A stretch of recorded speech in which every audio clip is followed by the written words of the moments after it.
چرا نباید به چیزای خیلی ارزون اعتماد کنی؟ این داستان دلیلشو بهت نشون میده.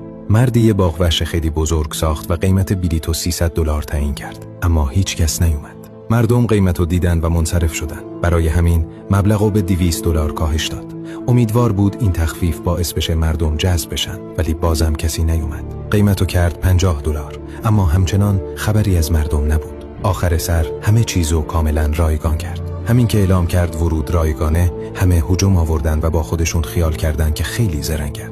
وقتی باغ‌وحش حسابی شلوغ شد، مرد آروم درها رو بست، شیرها رو آزاد کرد و جلوی خروجی یه تابلو گذاشت. بلیت خروج $500. همه مبلغو دادن و فرار کردن. مردم همیشه عاشق چیزایی میشن که رایگان به نظر میان، اما آخرش هزینه واقعی خیلی بیشتر براشون تموم میشه.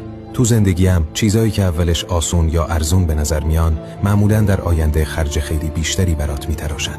صاحب باغ‌وحش طبیعت مردمو فهمیده بود. لازم نبود دنبال کسی بدوه، فقط به یه طعمه نیاز داشت تا مردمو بیاره داخل.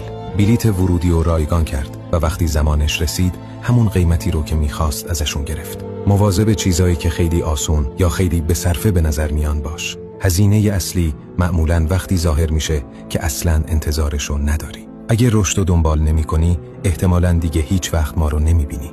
ولی اگه این کار رو انجام میدی، تبریک میگم. تو هر روز